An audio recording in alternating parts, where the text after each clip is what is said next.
जी अस्सलाम वालेकुम रहमतुल्लाह। उम्मीद है आप सब खैरियत से होंगे। कल के मेहरबान आज आंखें फेर सकते हैं। बात करेंगे शेर अफ़ज़ल मुरव्वत साहब के हवाले से, जिनको काफ़ी ज़्यादा क्रिटिसिज्म का निशाना बनाया जा रहा है और उनके हवाले से तरह तरह के जो क्यास राइयाँ हैं वो की जा रही हैं कि जी ये इस्टेब्लिशमेंट के आदमी हैं, इनको इस्टेब्लिशमेंट ने तहरीक इंसाफ के अंदर प्लांट किया ताकि वक्त आने पर मतलूबा नताइज हासिल किए जा सकें। और इस तरह की कई बातें शेर अफ़ज़ल मुरव्वत साहब के साथ जो हैं वो जोड़ी जा रही हैं। जो 9 मई के जिस तरह के हालात है तहरीक इंसाफ के ऊपर, और उसके बाद जिस तरह का वक्त तहरीक इंसाफ ने फेस किया, ना कोई वर्कर कन्वेंशन, ना कोई पोलिटिकल गैदरिंग, ना कोई जलसा, ना कोई जुलूस, या इवन के नाम लेने के ऊपर भी जो है वो पाबंदी थी और लोगों के घरों पर छापे मारे जाते थे। पुलिस घेराव कर लेती थी और चादर और चारदीवारी के तकद्दुस को सरेआम पामाल किया जा सकता था। एक जंगल के कानून की सी कैफियत थी। उन सारे मामलात के अंदर एक बड़ी मजबूत आवाज़ बनकर सामने आई थी और वो थी शेर अफ़ज़ल मुरव्वत साहब की। और उस वक्त पार्टी के जितने भी ओहदेदारान थे, जितने भी लोग उस वक्त मौजूद थे, जिस भी कैपेसिटी के अंदर, उन्होंने शेर अफ़ज़ल मुरव्वत साहब का साथ दिया और उनको हीरो बनाने में उन्होंने कोई कसर नहीं छोड़ी। चाहे वो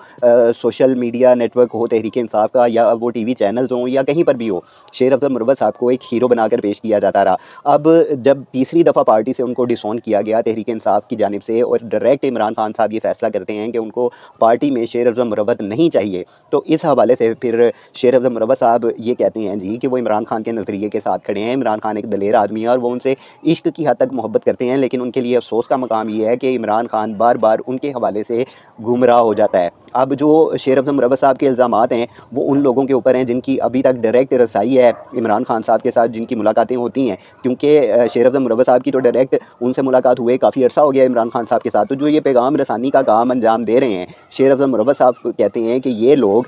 मेरे बारे में इमरान खान साहब को जो है गलत गुमराह कर रहे हैं। इसी हवाले से उन्होंने इरशाद हुसैन भट्टी साहब को भी इंटरव्यू दिया, और इरशाद हुसैन भट्टी साहब ने भी, जो सीनियर जर्नलिस्ट हैं, उन्होंने भी उनसे यही सवालात किए कि जो लोग हैं वो आपको एक इस्टेब्लिशमेंट का टाउट कहते हैं कि आप विकेट के दोनों जानिब खेलने की कोशिश करते हैं, जिनके जवाब दिए हैं शेर अफ़ज़ल मुरव्वत साहब ने। आप वो इंटरव्यू पूरा देख सकते हैं। अब दूसरी जानिब एक और शख्सियत है जिसका नाम है शहबाज़ गिल, और जो कि तहरीक इंसाफ के एक ओहदेदार भी रहे थे और इमरान खान साहब के बड़े करीबी साथियों में उनका शुमार होता था, और उनको हिरासत में भी लिया गया था। और आपको वो सारी वीडियोज़ भी याद होंगी कि वो हिरासत में किस तरह उनको जो है वो तकलीफ़ें भी निकल आई थी, उनका सांस फूलने लग गया था और अजीब सी कैफियत थी शहबाज़ गिल साहब की। और फिर वो वक़्त आया कि शहबाज़ गिल साहब ने जो मुल्क पाकिस्तान है उससे रवानगी इख्तियार कर ली। अब वो बाहर बैठ कर जो है वो सोशल मीडिया प्लेटफॉर्म इस्तेमाल करते हुए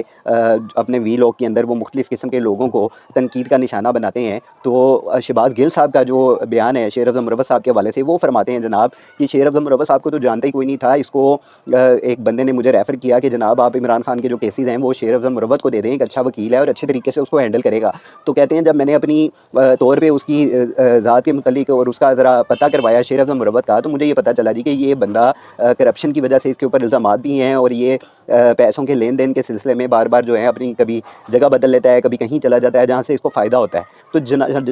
ये शहबाज़ गिल साहब से सवाल है कि जब अगर आपको ये उनका पता चल गया था तो फिर आपने इनको आगे रेफ़र क्यों किया? अब आप उनके ऊपर तनकीद कर रहे हैं, तो आप ये देखें कि जो मुश्किल हालात थे तहरीक इंसाफ के ऊपर, आपका शुमार भी उन्हीं लोगों में होता है जो इमरान खान साहब को यहाँ पर छोड़कर तो बैरून मुल्क रवाना हो गए थे। आपने यहाँ पर बैठकर कोई मौजूदा सूरत हाल का सामना नहीं किया, और आप जैसी कई ऐसी शख्सियात हैं जिन्होंने फ़ौरन मुल्क से रवानगी इख्तियार की जैसे ही उनको मौका मिला। क्योंकि जो लोग इमरान खान के साथ, उसके नज़रिए के साथ खड़े हैं, वो आज तक उन हालात को फेस कर रहे हैं, उन्होंने कुर्बानियाँ दी हैं, वो आज तक जेल के अंदर बंद हैं। डॉक्टर यास्मीन राशिद साहिबा हैं, उमर सरफराज चीमा साहब हैं, हसन नियाज़ी है, मियाँ इबाद फ़रूक साहब हैं, और मियाँ महमूद रशीद साहब हैं, और दीगर ऐसी कई शख्सियात हैं जो इस वक्त भी इमरान खान के बयानिए के साथ खड़े हैं कि जनाब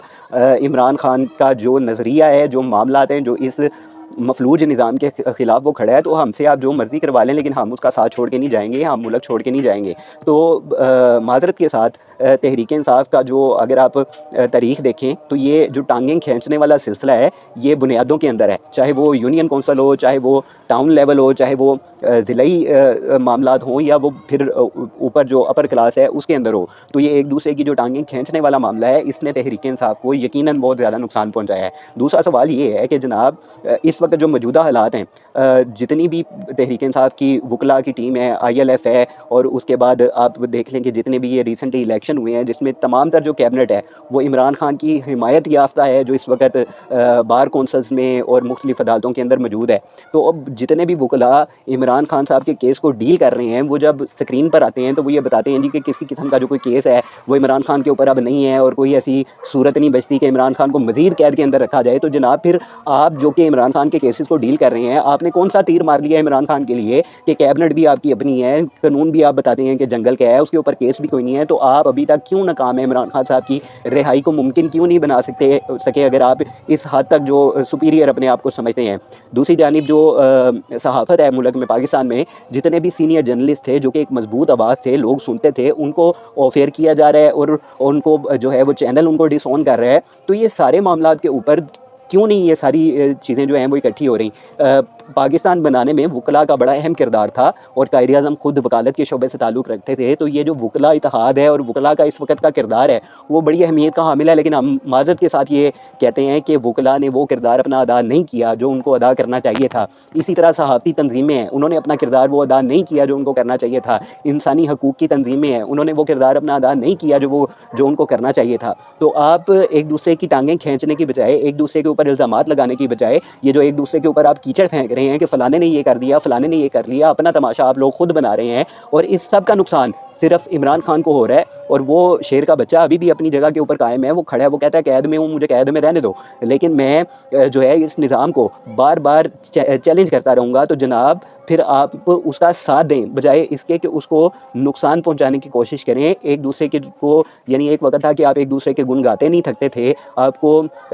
एक दूसरे की जो मामलात थे वो बड़े पसंद आते थे कि यार ये बंदा ये कर रहा है, ये कर रहा है। तो अभी जब इस तरह के हालात आए हैं तो आप एक दूसरे की टांगें खींचना शुरू हो गए हैं, ये इंतहाई नामुनासिब अमल है। खुदारा इस बात पे ध्यान करें, आपका फ़ोकस ये होना चाहिए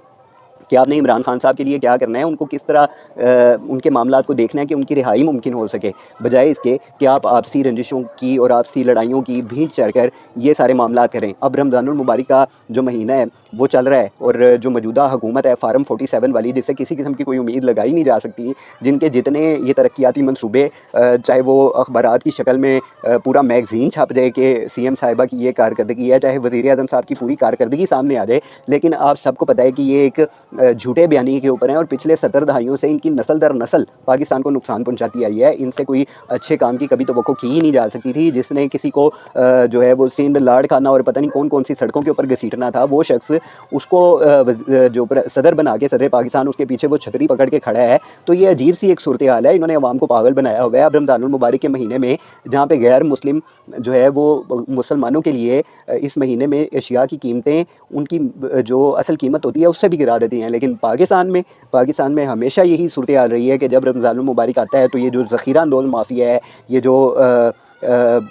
एशिया की कीमतों में इजाफा करने वाले लोग हैं, जो अपनी कीमतों का खुद तयन करते हैं, इन लोगों का कोई चेक एंड बैलेंस ही नहीं होता, इनको कोई पूछने वाला ही नहीं होता, कोई मजिस्ट्रेट नहीं होता जो इनके चलानात करे, डेली बेसिस के ऊपर चेक करे कि क्या हो रहा है क्या नहीं हो रहा। तो इस सारे सिनेरियो के अंदर नुकसान इन सियासतदानों की लड़ाइयों में आम आवाम का होता है, आम पाकिस्तानी का होता है, जो बड़ी मुश्किल से इन हालात के अंदर सर्वाइव कर रहा है। तो इस सारी सूरत हाल में ये जो आपसी रंजिशें हैं, आपसी आपकी लड़ाइयाँ हैं, इन्होंने सिर्फ नुकसान पहुँचाया है और कुछ नहीं किया।